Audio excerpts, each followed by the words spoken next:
generative approach or generative model. In the generative model, our goal is to compute the posterior probability, but we don't directly formulate the posterior probability. Instead, we consider both the likelihood and the prior. Please remember the conditional probability given class, and we model or we formulate the data distribution. So this is the likelihood for class K, and this is the prior. It is irrelevant to the training data or testing data. We can directly consider the marginal probability P of CK, the probability for a certain category CK. Okay, so we start from two-class classification. Actually, this is what we want to formulate, the posterior probability for class 1. This is a two-class classification problem. If we can formulate the posterior probability for class 1, we don't need to formulate the posterior probability for class 2, because the posterior probability of class 2 is 1 minus this term, 1 minus the posterior probability of class 1. Okay, so let's look at the derivation in this equation. This is the posterior probability. According to the Bayes theory, we know the posterior probability is proportional to likelihood multiplied by prior. According to Bayes theory, it should be P of X in the denominator, but as you can see here, we have two terms. There are two terms in the denominator. So in the following, I'm going to specify the sum of the two terms is P of X. Why? If we focus on the first term here, according to product rule, conditional probability multiplied by marginal probability, it should be the joint probability. It's the joint probability P of X and the C1. So the first term should be the joint probability P of X and the C1. Similarly, the second term here, it should be the joint probability P of X and the C2. This is a two-class classification according to the sum rule. The summation or the sum of the joint probability should be a marginal probability P of X. So the sum of the two terms in the denominator should be P of X. So it is equivalent. So this is the obtained by using Bayes theory. Okay.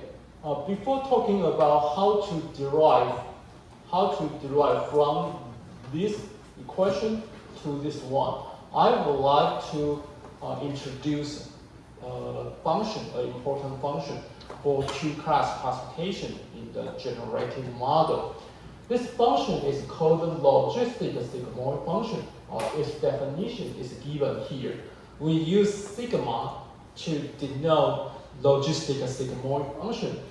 As you can see here, it takes one-dimensional real value as input, and its output is also one-dimensional.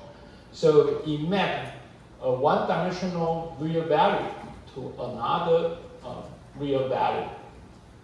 Its definition is given here.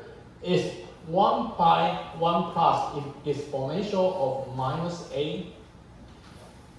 As you can see, this number is between 0 and 1. Its range is between 0 and 1. Let's look at the reason why. We know a is a real value.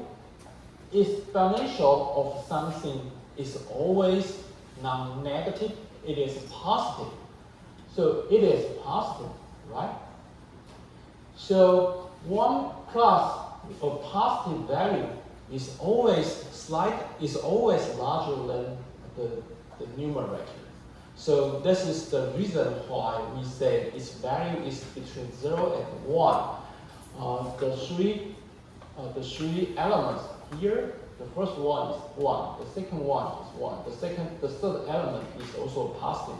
All of them are positive, so this fractional number is positive, is larger than 1. But the denominator is at least larger than the numerator, so its value is less than 1. So it meant after applying logistic sigmoid function, we can map the real value axis, a real value from infinity to minus infinity to the range between 0 and 1. So this function is widely used in the machine learning field. It can convert a real value to a probability distribution. So this is the reason why we consider this function here. Okay, so given the definition of logistic sigmoid function, if we consider one particular value of A, it is a bit complicated, but let's look at its formulation. If we set A to natural log of this fractional number, in the numerator, it is the likelihood of class 1 multiplied by the prior probability of class 1. So this is the numerator. In the denominator, we change class 1 to class 2. So this is the log ratio between the two classes. If we set A to this value and we substitute this value into logistic sigmoid function, we can check the equivalence between the two equations. You can check that the equivalence of this one and the sigma of A and the value of A is given here. 这一页投影片一开始就是讲这个 generating model 的关键数学式。那这个 generating model 呢，我们刚刚所说的，它第一个先要用贝氏定理，就把贝氏定理把这个 posterior 转成 likelihood 乘上 prior。那这个地方呢，这个分母的地方，乍看之下觉得很奇怪。按照贝氏定理的话，这边应该是 P of x 啦，怎么会是这边这两串这么长的东西乘一乘，然后又把它加起来？这些东西是什么呢？那首先我们看到的就是我投影笔所指到的这一项，我们在第一堂课有讲过这个 product rule， 也就是呢这个 conditional probability 乘上 marginal probability， 这个是 marginal probability， 因为在两个 random variable 的集合的系统里面，它只考虑单独一个，所以呢这个是 conditional probability 乘上 marginal probability。那它就等于joint probability， 所以这个分母的第一项是什么呢？就是 P of x and C1，P of x 还有 C1。那同样的道理，这个第二项呢，就是呢，也是 joint probability，P of x C2。那因为呢，这个 class 它就只有 C1 跟 C2， 就只有两种情况，所以呢，你底下呢在做这些东西的加总，你对 joint probability 做对某一个变数 class 去做加总的话，你就是在做这个 sum rule， 所以呢，底下呢这些东西呢，就会呢，就是你就会把那个class 这个变数把它消掉，所以它就是分母就是 P of x。好，所以从这一项到这边来呢，它完全就是贝氏定理。那从这边到这边要怎么来呢？我们先不直接算，我们先来介绍一个重要的一个函式，它叫做 logistic sigmoid function 那这个 logistic sigmoid function 呢，在机器学习的领域常常用到。主要的原因呢，它是会把一个实数轴的一维的实数轴呢，把它转换到一个0跟1之间的值域。那你只要转到0跟1之间呢，其实呢就是用来去 formulate 这种 probability 常用的。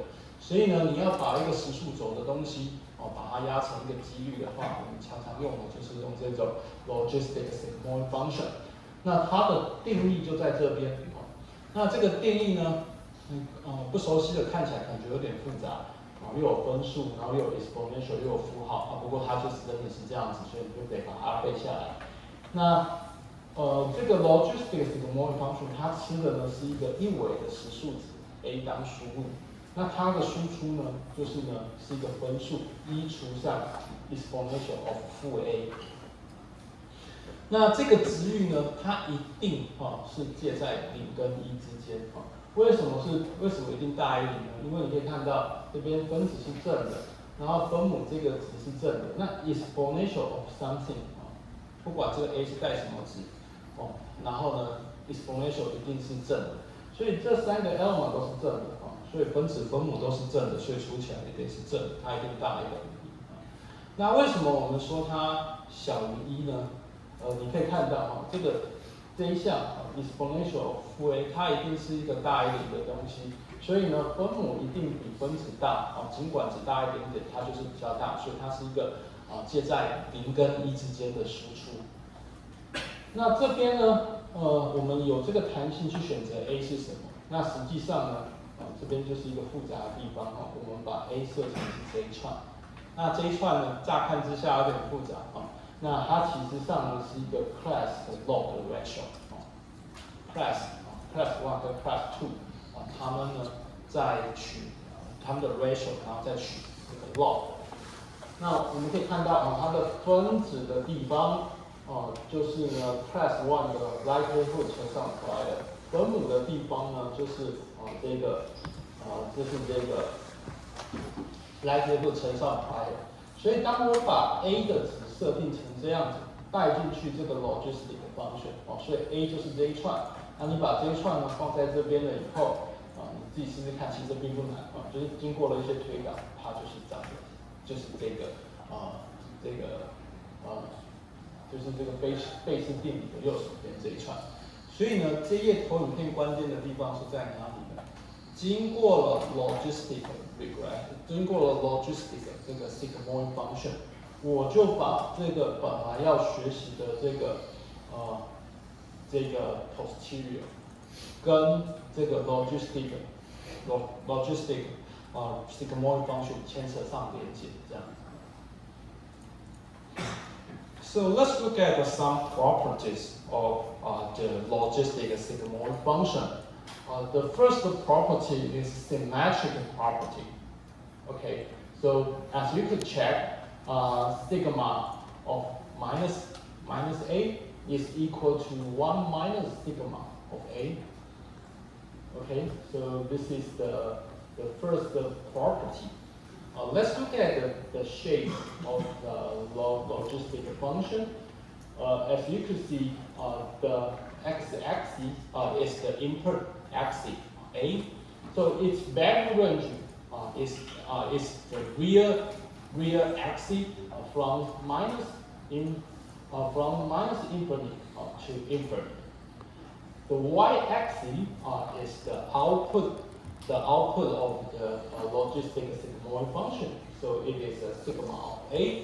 So given the input, the shape of the curve maps to its corresponding output, sigma of a. And the output range, as mentioned previously, it is between 0 and 1. So let's look at some properties.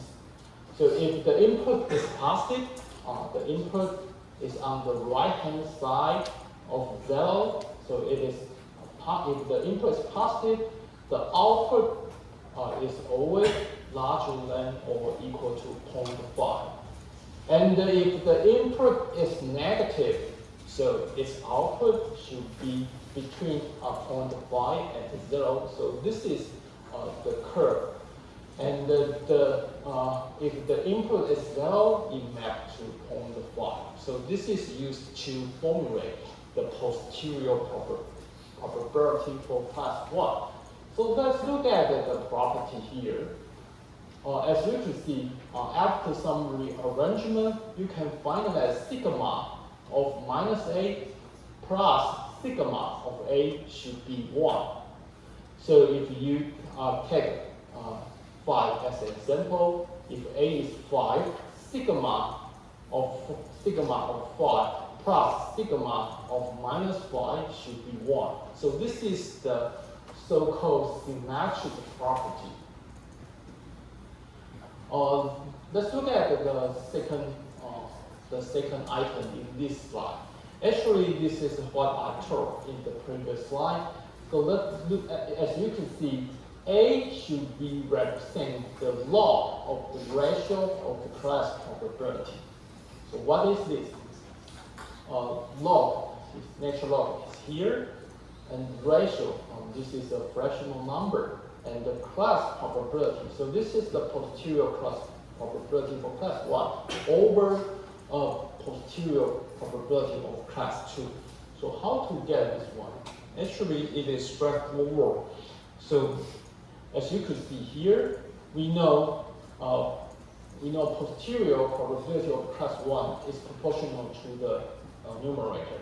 The posterior probability of class 2 is proportional to the denominator. So from this equation, we get this one. 这一投影片实际上简短来讲，这一投影片并没有太复杂数学式。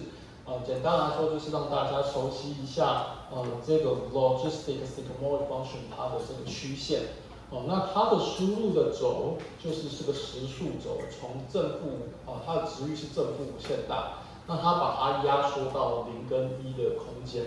那我们发现这条曲线如果以0来看呢，它是对称的它的对称的方式是指呢sigma of 负 a 再加上 sigma of a 就会等于1。如果你把某一个呢当成是一个class， 例如说这是 class 1的 posterior probability， 这个呢就会当成是它的 posterior 2的class 2的 probability。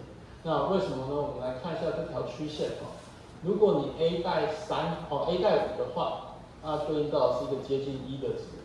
那 a 带负5的话，它是接近0的值。你把这两个值呢，把它加起来，它就等于1。那如果你再带另外一个值好了，如果说 a 带2，就在这边，它是一个大于 0.5 的值。那 a 带负2就是在这边，它是一个小于 0.5 的值。这两个加起来也会是1。这个呢，就是代表它的 symmetric property。那这边呢，他说这个 a 的值呢，实际上呢，它是呢要代表的就是 log of the ratio of the class probability。这边英文有点长，但是你把它 pass 一下就知道，这个 log 指的就是这个 natural log。那 ratio 呢是代表这边有一个分数，一个比值。那什么东西的比值呢？就是 class probability 的比值就是这个 posterior probability 的比值。那这怎么来的？那实际上呢，这个就是从前一页的这个数学式来的那就是我们知道嘛，就是 class 1的 posterior 是正比于 likelihood， 它的 likelihood 乘上 prior。那 class 2的 posterior 是正比于它的 likelihood 乘上它的 prior。然后呢，所以你就会有这第二项这个东西。So what I talked about logistic regression, it is used for two-class classification. In the following, let's consider how to generalize a generative model to deal with the multi-class classification task. So in the general case, the number of classes K is larger than 2. So in this situation, logistic sigmoid function no longer works. So we consider its generation.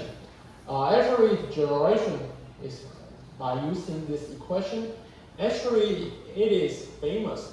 Its name is called the exponential family, but we don't give the name in this slide. We just look at how to generalize two-class classification to three-class classification.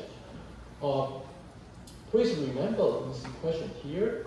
As you can see, this is the posterior probability for class K. It is proportional to its likelihood multiplied by its prior. So let's look, if you focus on the denominator, there are capital K terms, because J is the class index, and the capital K is the number of classes. So we consider every possible class J, so there are capital K terms in the denominator. Please remember this equation. 大家请看一下这个数学式。And you can check the relationship from this equation to the exponential family function. So as you can see, the numerator is exactly the same. For one particular class K, which is class 1 in this example, it is likelihood multiplied by the prior, and there are two terms for two class Ks. If there are capital K classes, there will be capital K terms.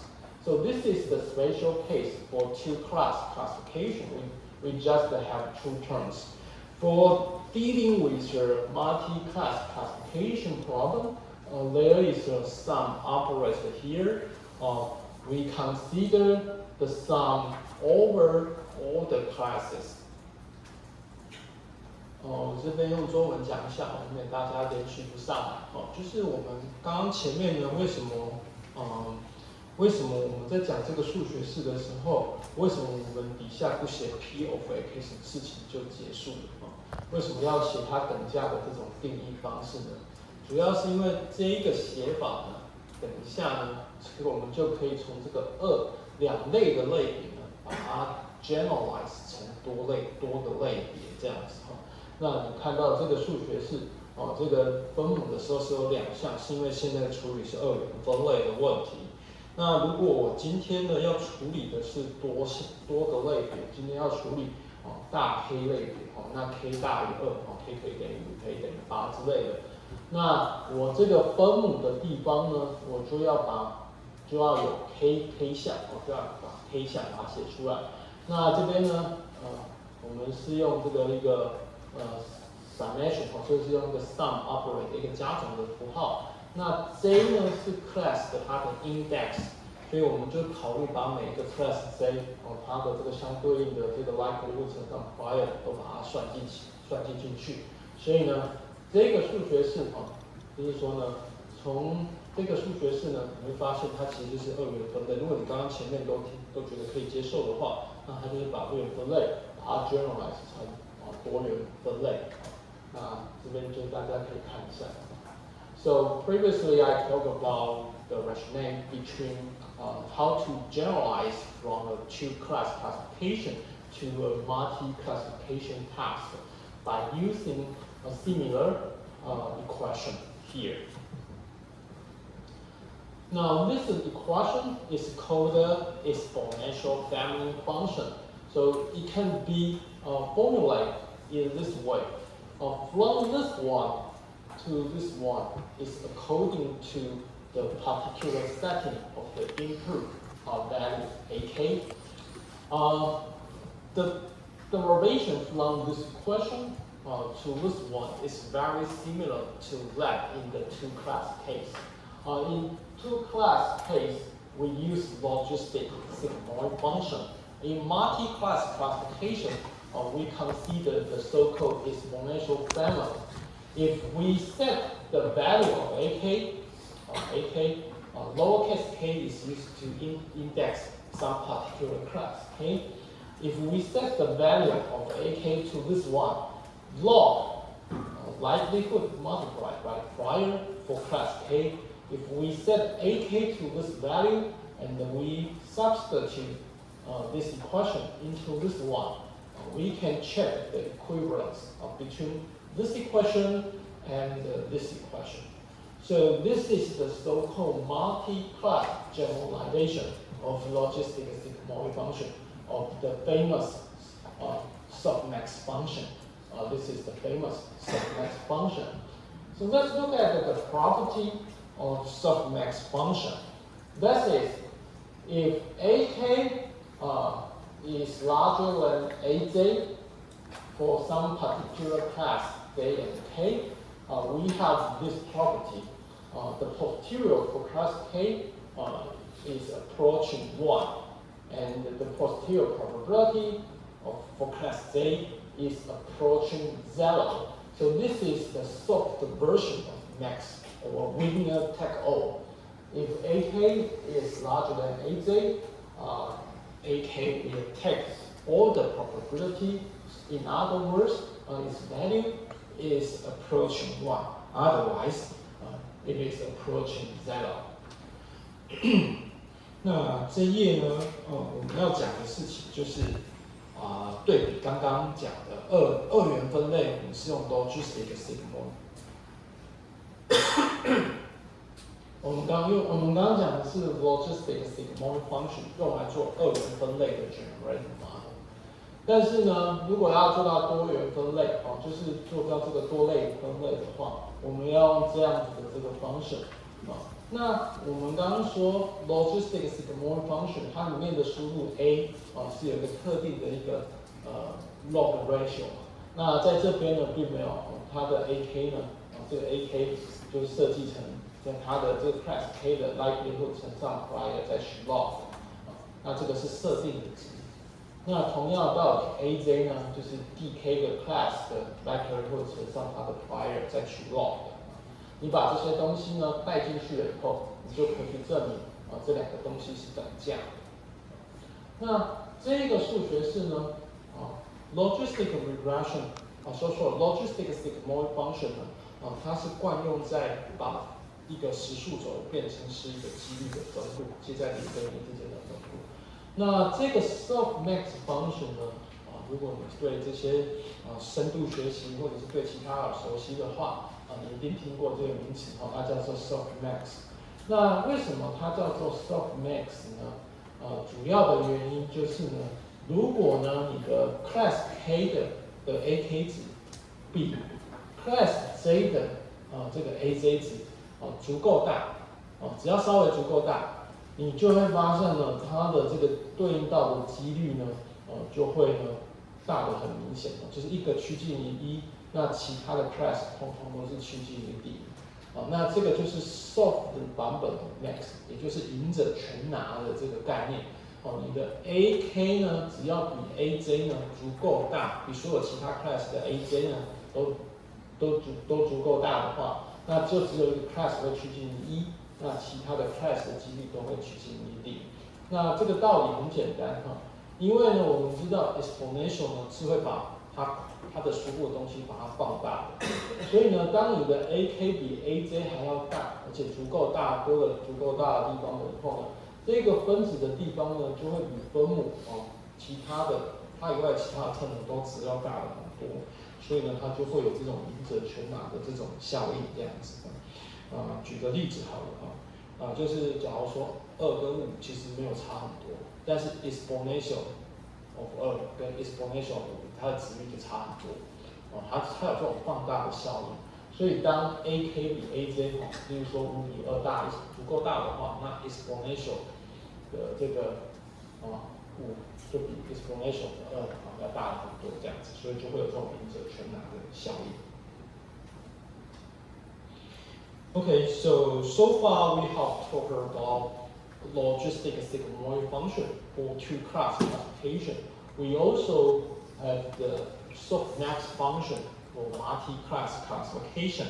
So let's consider the likelihood and the prior. Okay, so in the generating model, we make a strong, even unrealistic assumption. That is, we assume that the likelihood function expressed as a Gaussian. That is, given some particular class K, we assume the data distribution of class K is Gaussian. So it is an assumption. It may not be true, but we need to make this assumption in a generative model. So this is the likelihood function equation. So this is the standard. Gaussian function for each class K. Since this is a Gaussian distribution, we need to have its mean vector and its covariance matrix. So for the mean vector, we use mu k to denote the mean of the likelihood function for class K. Now you might notice that there is a subscript k for the mean vector mu, but you might notice that there is no subscript k for the covariance matrix because it makes the second assumption. All classes share the same covariance matrix. So the covariance matrix for class 1, for class 2, or for class K are exactly the same. So there is no the subscript for the covariance matrix. So given mu k and the sigma, given the mean vector of class K and the shared covariance matrix, the likelihood function for class K spread as a Gaussian. Previously, we considered two-class classification. So for class two-class classification, its posterior is formulated as a logistic sigmoid function. We repeat this equation several times previously. So we say we can use a sigmoid function to formulate the posterior probability of class 1. So the value of A should be set in this form, the log of the ratio of the classes for class 1 and the class 2. Okay, so we have defined the likelihood function Ck, P of X is given Ck. So we have this term here, the likelihood for class 1 and the likelihood for the second class. So we substitute this equation into the numerator, the first item in the first term in the numerator and the first term in the denominator. They have different mean vector, mu1 and mu2, but they have the same covariance matrix sigma.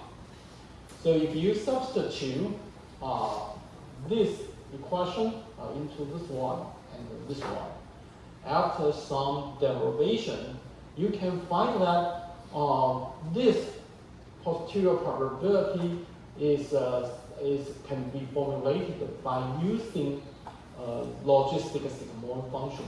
And the input, most importantly, the input to the logistic sigmoid function can be expressed in this way.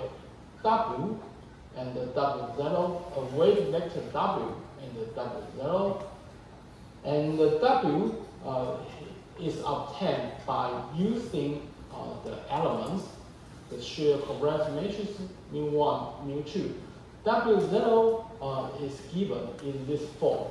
Okay, so it is also a function of mu1, mu2 sigma, and the ratio between the prior terms. So this equation is used to, that you realize that why this is a so-called linear model. Because the input to the sigmoid function is linear with respect to x. So this is the reason why the generated model is also a linear model. Someone might notice that actually it is quadratic with respect to x. So as you can see here, x sigma index and x. So we have projected term. Why projected term disappear in this function? The critical point is that we have the shared covariance matrix. So in the likelihood function of the first class, the projected term is present in this form x sigma inverse and x, which is also present in the second term, in the first term of the denominator. So they will be, the projected term will be cancelled. So this is the reason why we say this is a linear classifier. 这页图文片其实就是这个 generative model 它的这个推导的数学式那我们前面都在讲就是说前面如果你刚没有办法完全follow的话，你至少可以记住一些重点。就是呢，在二元分类里面呢，它的这个 posterior class 1的 posterior 是用一个 logistic sigmoid function 来表示。那如果是一个多元分类的问题的话，它是用一个 softmax function 来表示的你前面如果你前面没有完全 follow 的话，那你至少你可以记住这个性质。那所以这边呢，如果简单起见，我们先考虑二元分类的 case。那它的 class 1的 posterior 就是用 sigmoid function 来表示，而且我们说这个 logistic sigmoid function 呢，它的这个输入的 a 的值呢，实际上就是 log of ratio of classes 这样子。那它就是长得像这种形式，它都是 likelihood 乘上 prior 的形式。那这一页呢，它做了一个非常重要的假设，那这个假设是适用于所有的 generative model。它做什么假设呢？它就是把这个 likelihood， 它假设这个 likelihood 呢是一个高斯分布，就是呢，你可以看它的这个 likelihood 呢，就是给定一个 class， 那你观察到这个资料的分布，这个叫做 likelihood。那这个 class 的 likelihood， 那它做了一个很强的假设。他就假设呢说这个东西呢是一个高斯分布那这个假设一定成立吗？不一定。所以呢，这个也就是 generative model 它最让人诟病的地方它就做了一个太强的假设。而且他不但做了这个假设，他说每一个 class 的这个 likelihood 呢都呈现一个高斯分布，而且呢不同的 class 呢它的 covariance matrix 都是一模一样的。这是必要的假设。如果没有这项假设的话呢，它这个 ratio 里面呢，这个平方项消不掉的话，它最后出来的它就不是一个线性的一个 classifier。我们说 generative model 是一个线性的 classifier， 这个第二个假设呢是必要的所以它做了两个很强的假设所有的 likelihood 都是高选，而且呢这个不同 class 呢，它有它不同的mean vector， 但是它的 covariance function 呢必须是一样的那当你呢，就是这个 k 的值就可以 class 1或 class 2， 你把这个 class 1呢带进来这边，那 class 2带进来这边然后经过了一些共同的地方都可以消掉因为在这个是一个分数嘛，所以这共同的这个系数大家都一模一样的，这些都消掉了。然后呢 ，exponential 里面呢，就是 exponential 这边分子跟分母都有出现的时候呢，它就变成是相减。那你会发现，就是它的平方项，就是 x 的平方项，它唯一会出现就是 x 乘上 sigma inverse 的乘上 x 这一项呢。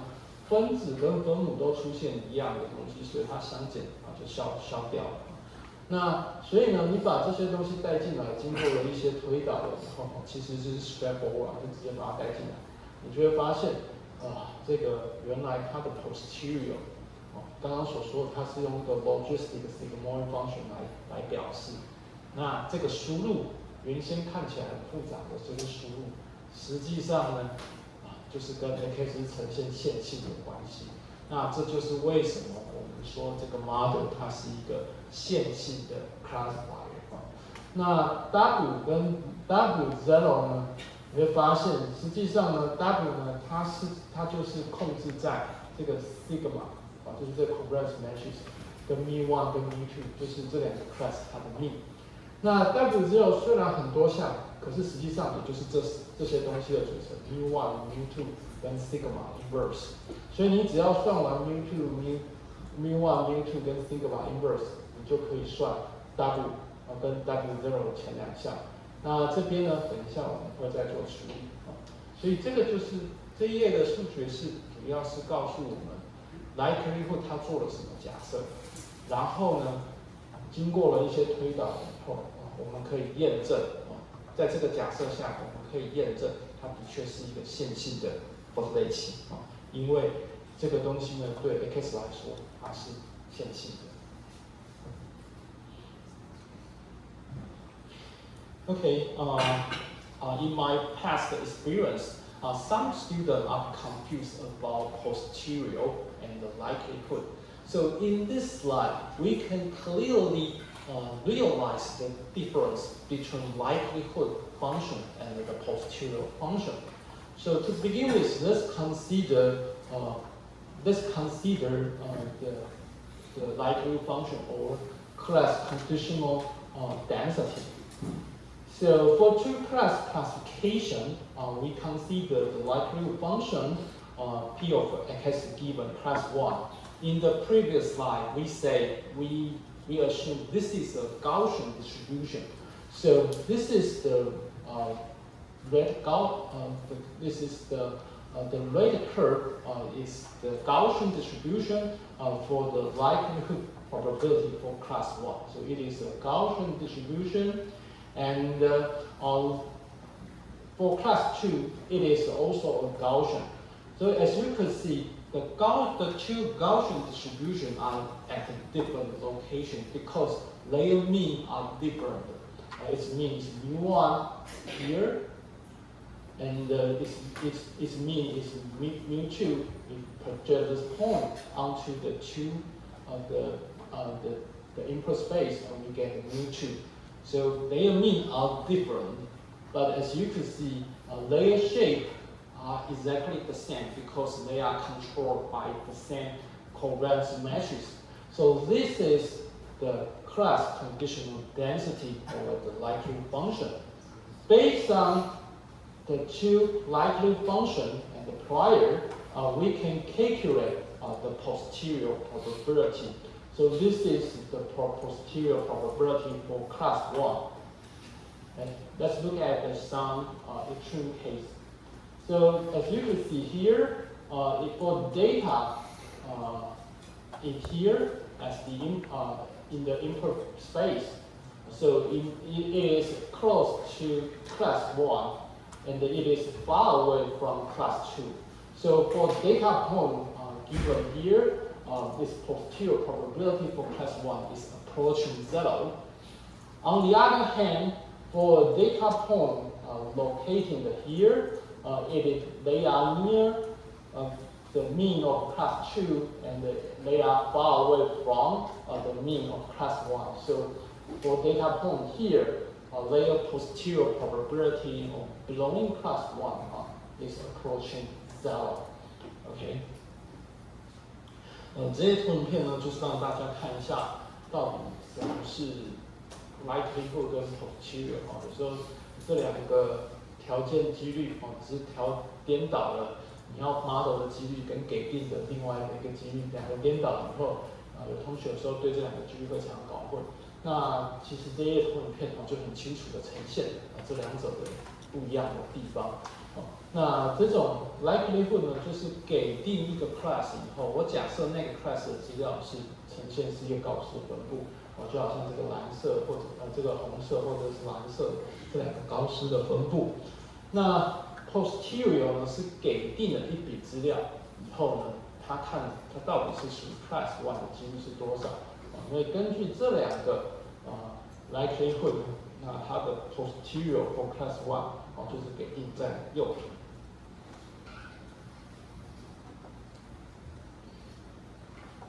Okay, so let's previously we talked about two class cases. let's consider its generalization to multi-class cases. I think the derivation is straightforward.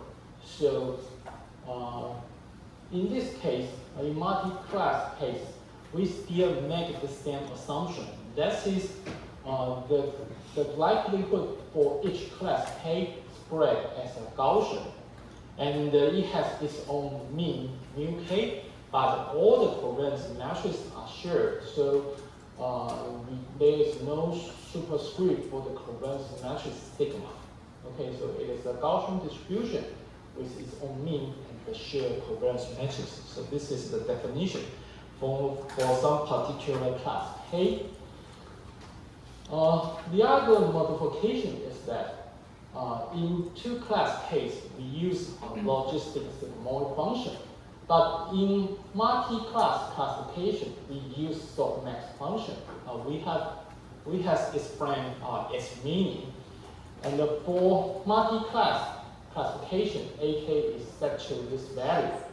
Since we have defined the likelihood function, the formulation of the likelihood function, we substitute this value into here, so we can calculate AK. For the other case, class AJ, we change CK to CJ, and we make the same substitution, and finally, it can be proved that it is still a linear classifier because AK of X is linear with respect to the input feature vector X. Okay, so let's look at the assumption about the second assumption. All the classes share the same covariance matrix. In this figure, let's consider three class classification tasks. And the first two class green and class red, share the same covariance matrix. As you can see, layer contours are exactly the same, so they share the same covariance matrix. So the decision boundary between the first two classes is a straight line because it is a linear model. However, if you consider the decision boundary between class green and the class blue, their covariance matrices are different. In other words, their quadratic term cannot be cancelled. So in this situation, it becomes a quadratic classifier. So this is the resultant decision boundary. Between class green and the class blue. This is not a straight line, it is a curve. In other words, we cannot use linear classifier to solve this case. So we don't consider this situation currently. In this chapter, we just consider linear classifier. So in the following session, I'm going to specify how to get the optimal W and the W0. They are functions of mu1, mu2, and the shared covariance sigma. So in the following session, I'm going to how to optimize those terms such that we can get the W and the W0. Once we get the W and the W0, we can calculate the input to the sigmoid function, and we can calculate the probability to complete this linear classification. So we are going to talk about the terms in the following session. Is there any questions so far? Let's have a 10-minute break.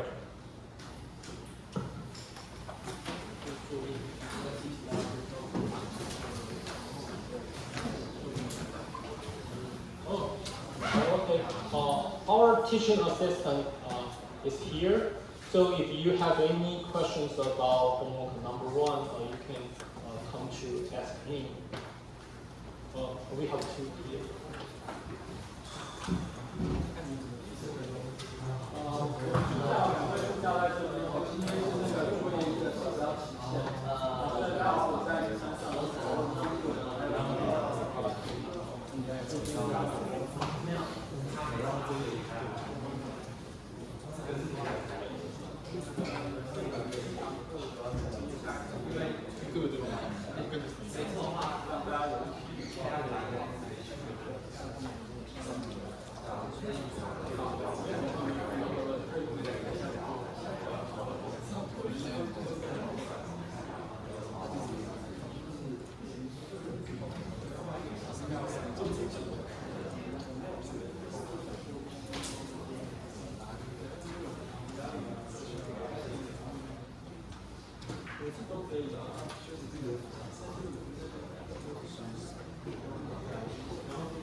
对对对对对，哎，你怎么看见？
Hello everyone, it is about time to start the last session.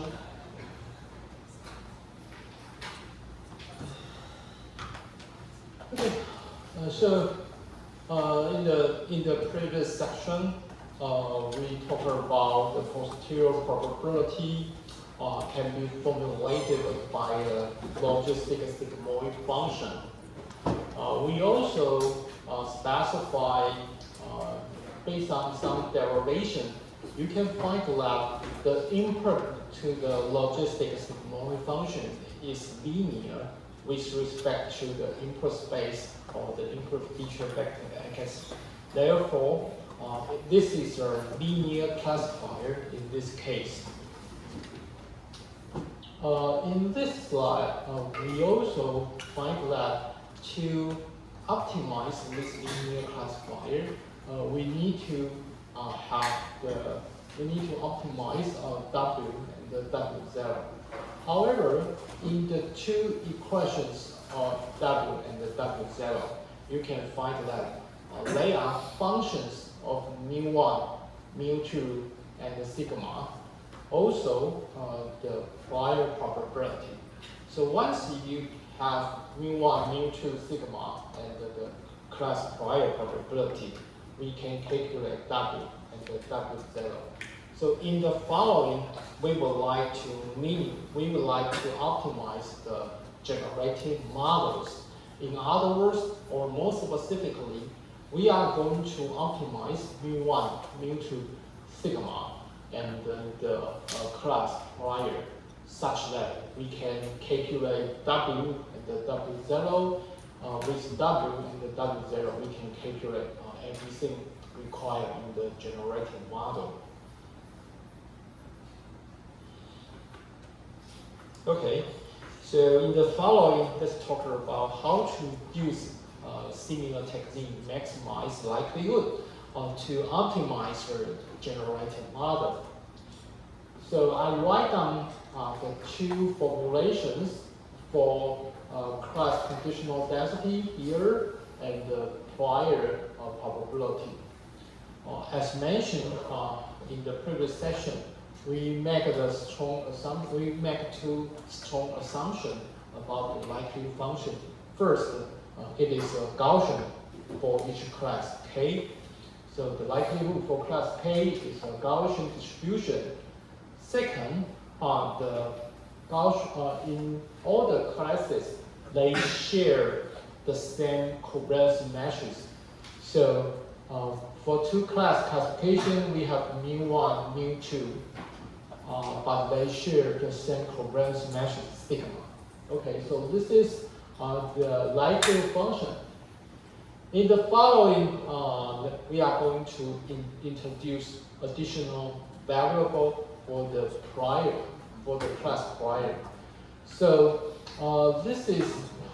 this prior probability P of C1 is used to express our prior knowledge about how frequently class 1 is present. So if we say its probability is pi, and the prior probability for class 2 is 1 minus pi, so pi is between 0 and 1. I would like to make a notification. We use the notation by following the textbook, but you might notice that here pi is about 3.14. So it is not an optimization variable in Gaussian distribution, but pi here is a random variable to be optimized. 在这些投影片我只是把刚刚讲过的这个 likelihood 呢，把它抄下来。那我们也是需要 prior。那这个 prior 呢，它呢跟这个训练资料有关。也就是呢，在我们还没有看到任何训练资料之前，我们就有一些先辈的知识，哪一个 class 比较常发生。那比如说class 1的 prior 呢，我们把它发生的几率把它叫派好了。那 class 2呢，自动叫做减派。所以根据 prior 在二元分类里面，这个 prior 的几率的这个变数只有一个而已。那在这个 likelihood 呢，在二元分类里面，我们同时要考虑 mu1、mu2，因为它们两个不共用，平均不共用。然后呢，它的 covariance 是共用的，还有 sigma 啊。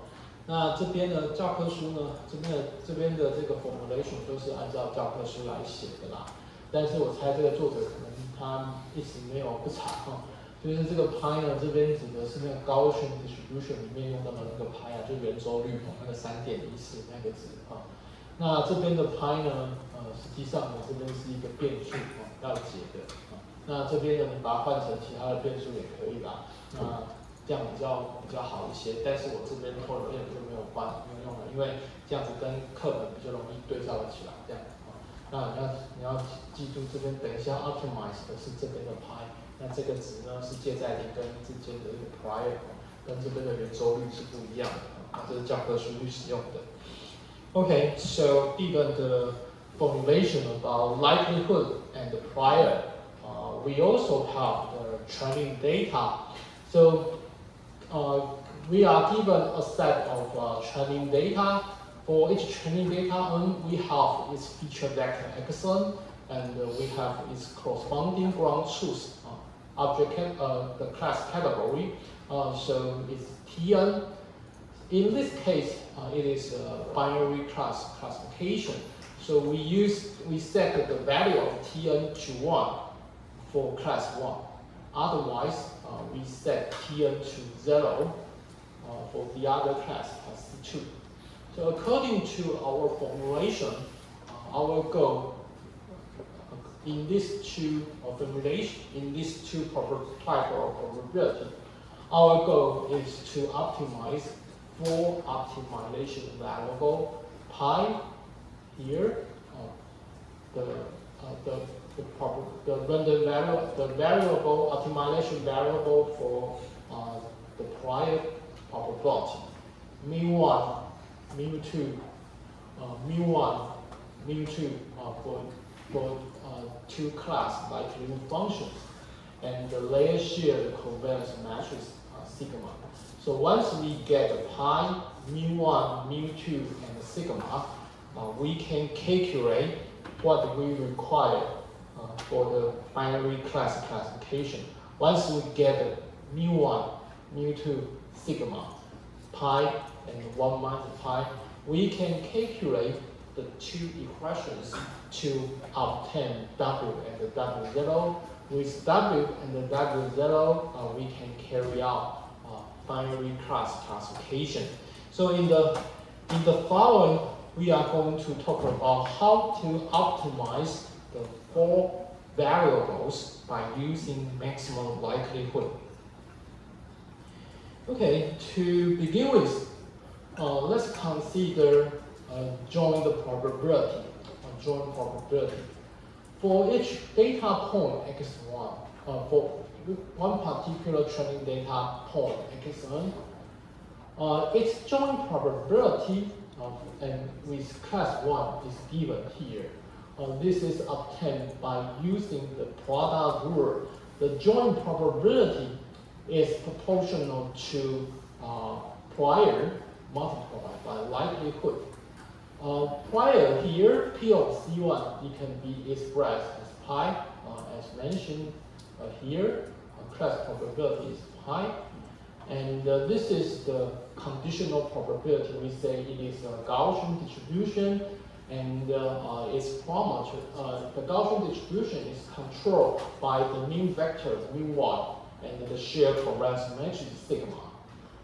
Similarly, we can formulate the joint probability for class 2. So it is straightforward to get this equation. C2, P of C2 is 1 minus pi, and the likelihood function is a Gaussian distribution. Okay, so originally the maximum likelihood technique is used to maximize the likelihood function. But in this case, we use the maximum likelihood to maximize the joint probability. The reason is that they have the shared input feature vector xn.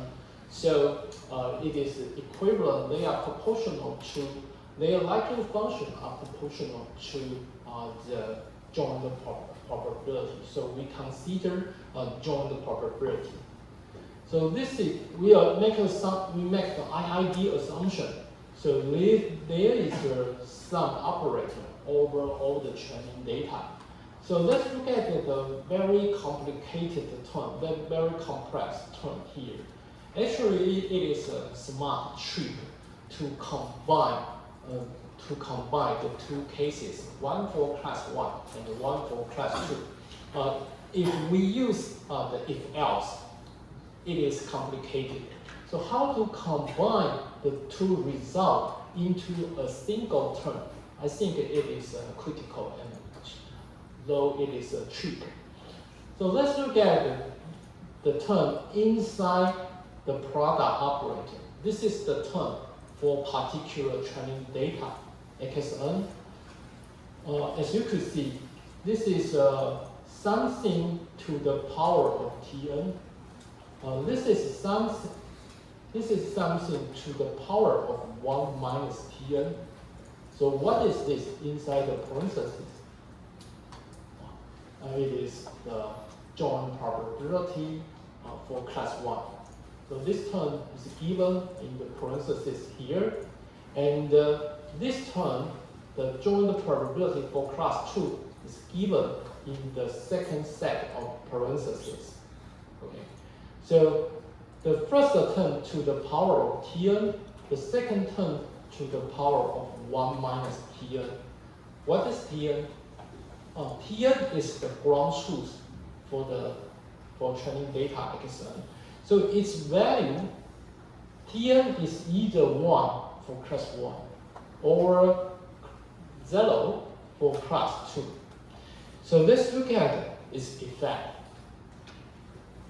If training data xn belongs to class 1, so the value of tn is 1. So the first term remains. Let's look at the power term of this here. 1 minus 1, so it is 0. Something to the power of 0, it will be 1. So the second term disappears. So if the training data is class 1, we consider its joint probability. Let's consider the second case. If this data belongs to class 2, in this situation, tn is equal to 0. So the first term is cancelled because something to the power of 0 will be 1, so it disappeared. Let's look at the second term. It's the joint probability for class 2 to the power of 1. So this term remains. So this is an elegant way to combine the two cases into a single one by using this trick. So we don't need to consider two situations if using if and else. We simply consider their multiplication by using this trick. 这页投影片就是在讲我们怎么样使用 maximum likelihood 来解就是刚刚所说的这个我们要解 mu1 mu2 sigma 还有 pi。那这边呢，我们刚刚前面有讲就是说呢，我们先考虑它的 joint probability。那它的同样一笔资料，那它可以属于 class 1， 也可以属于 class 2。那它们的 joint probability 呢，分别就是这一串跟这一串如果你使用上页的变数的话，那这个是结果。那我们这边呢，就面临到了一个困难，就是说，如果一笔资料，它同时你要去 model 它是在 class 1的 likelihood 跟 class 2的 likelihood， 或者是在不了我们两个 class 的这个 joint probability， 那我们的这个最佳化函数就会有 if else 那这种东西通常就很难去做最佳化。那这边要讲的呢，是一个很聪明的一个 trick 那这个呢，在机器学习很多地方都会用到。那首先呢，我们要讲这全部 data set 的 likelihood， 实际上呢就是各自资料的 likelihood 连乘得到的。那这个东西呢，跟之前讲过都是一样，我们假设资料是 RID 的，就可以这样做。那所以重点呢，就是在于它对于每一项的 likelihood， 这看起来相当的复杂，有两项，那两项各自上面又有它的次方向。那这个东西到底要干什么用的呢？我们来先看这个大括号，这第一项里面呢，这个大括号里面呢填的呢，就是它属于第一个 class 的 joint probability， 就把这一串放到这边来，然后呢次方向就是乘 Tn 次方然后呢，它属于第二个 class 的情况之下的 joint probability 呢，就把它放到第二串括号里面，然后它的次方向会填1减掉 Tn 那 Tn 是什么呢？就是这一笔资料它的 ground truth。那根据呢上一页这个投影片就是呢第一个类别的话，它的 Tn 值就是1，然后第二个类别的话，它的 Tn 值就是0。那所以我们来看一下，我们这样子设计的目的是怎么样的？那假如说今天这笔资料它是属于就是第一类的，所以 Tn 的值就等于1。那所以呢，第一项呢就会原封不动的保留下来，因为它的一次方嘛，那就是会把原封不动这个括号东西保留下来。那这一项呢，因为是1减掉 Tn 等于1，所以它的次方向就变成0了。那这一项大括号里面的东西的0次方这个0次方的输出的结果就是1嘛，所以这整串呢你就通通都不用考虑了，它的效果就被消掉了。因为后面这整串就会变成1，所以当这笔 xn 这笔资料它是第一类的时候呢，我在意的就变成是这个 likelihood 里面呢，就是只有第一项就是说这边的这个 joint probability。那第二个情况呢，就是呢，当今天这笔资料是属于第二个类别的时候呢，那这个时候 Tn 就等于0，所以前面这一项呢就被消掉了这一项整个值就是只有1而已。因为什么东西的0次方就等于1嘛，所以这一串就不见了，所以留下来的呢就变成是第二个类别的这个 joint probability 所以它就是用这种很聪明的这种方式写在指数次方呢，可以把这两个 case 变成一个数学式来表达。那这个又有什么用途呢？它最佳解很容易。而且呢，我们以前在解 likelihood 的时候，要避免连乘，我们通常都会取 log。那 log 这些东西呢，遇到指数呢，就只把指数搬到 log 前面可以。所以之后呢，这些东西呢，都是很容易在log 的这个版本里面的 likelihood 去做最佳化的。Okay, so far I specified the likelihood function for the whole data set. I also specify the trick we use to jointly consider the two possible cases for each training data xn.